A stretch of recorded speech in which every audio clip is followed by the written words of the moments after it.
بسم الله الرحمن الرحيم. أصحاب الشرف ترى جوتي وعن السلام السلام عليكم ورحمة الله تعالى وبركاته.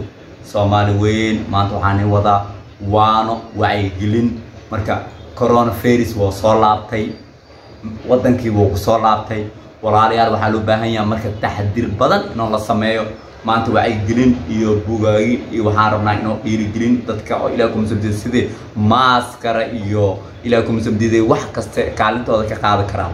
walaalyaal waa aragteen coronavirus farabaan oo ku haya wadankeena khaasatan caasimadda Muqdisho. coronavirus maalin kasta intaas u dhimato.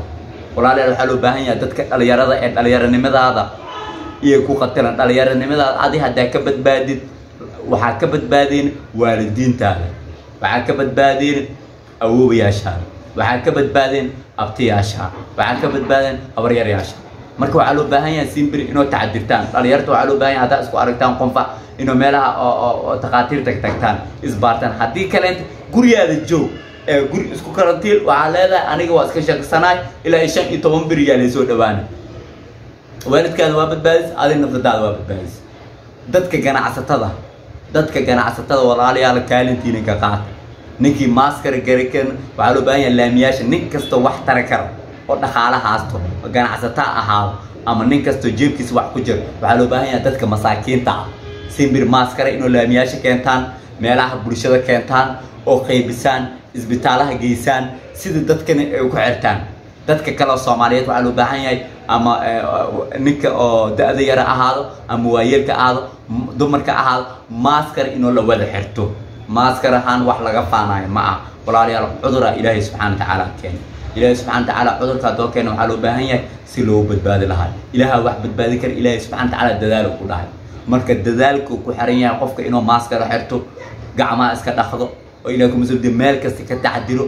galaas qof kala hado hayo oo u dhawaanan. marka waxa loo baahan yahay qof kasta markuu iska shakiyo oo anigu waa iska shaqsanaay dhaho gurigiisa qolkiisa ku jiro, walaalkiisa badbaadiyo, hooyadiisa badbaadiyo, aabiis badbaadiyo, marka ehelka dhan badbaadiyo, dadka kale muslimiinta banaankana badbaadiyo.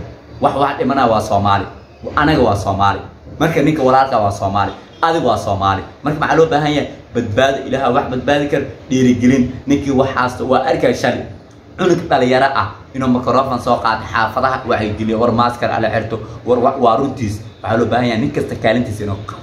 ganacsatada waaweyn sida shirkadda Hormuud oo kale, waxa loo baahan yahay Daabshiil oo kale, ilaa ku mas'uuliyad Taash oo kale, waxa loo baahan yahay inuu kaalintiina ka qaadataan. maanta dawlad awood leh ma haysano. waa ogtiin dawladeena waa dawlad eedaba la kabay, dadaalkeeda waa wadaa. isbitaal Martini waa aragteen maalin kasta isku diina inoo dhamaaday. shirkadda Hormuud way geysay kaalinteeda way qaadatay 30 xabbe 100 iyo wax la jiray geysay oo isku diin iyo waxaas. warka waxa loo baahan yahay simbir ininkan waxa loo baahan yahay inuu kaalintan saas oo qaadataan. dadka ganacsatada inuu dawladda kale lagu fiirsado ma aha. marka waxa loo baahan yahay dawladda kale lagu fiirsano ininkan iska taxadira. nin kasto jeebkiisa wax ku jiro maanta badbaado u baahan yahay wadanka. dhaqaale wax ku tarma oo birito dhibaato kugu soo gaarayso aad ku dhimi kartid. waalidiinta wax ku gaari kara dhaqaalahaada baxso ajri xasanaada Ilaahay subhanahu wa ta'ala ka siiya. marka ninkii wax baxsado Ilaahay subhanahu wa ta'ala ajri xasanaada ka siiya. walaalayaal ninkii gacantiisa wax ku jirto bil waa lagu weydiina dhaqaalaha xagee ku bixis. maanta u baahan tahay dalkaada iyo dadkaada maanta u baahan badbaado ka kaalintaada ka qaado. marka qof kasta Soomaaliyeed waa wacyigelin ay ka tahay. maalin kasta waa ka hadlaa waa dadkii Soomaaliyeed iyo dalkayga wax jecel yahay iga hayso aad u jeclahay. inkastoo dalka ka maqnaay waa la jiraa haween iyo maalin waa la jiraa. dawladda ala caawiyo kaalinteeda way qaadanaysaa idin ala dhiirigeliyo. war dadka ganacsatada walaalayaal oo bixiya waxa wax bixisay wax ku soo galaan. marka waxa loo baahan yahay simbir kaalintaas ala wada qaato ala dadaalo. walaalayaal soo dhawaada iskaraam noo saara dhiirigelintaas. qof kasto meeshoo joogo aka qaato kaalintiisa. ninka dibadda joogo dhaqaalaha haduu ku tar karo ku taro. ninka gudaha joogo wacyigelin haduu ku tar karo hadda war hal maaskar hadda laba maaskar soo gadatid hal maaskar ka baxo ninka walaalkaasi adina asxaane ajri ku tahay. ninkaasna uu ku badbaado walaalka. marka walaalayaal waa ogtiin dadkii waa lagu dhamaano.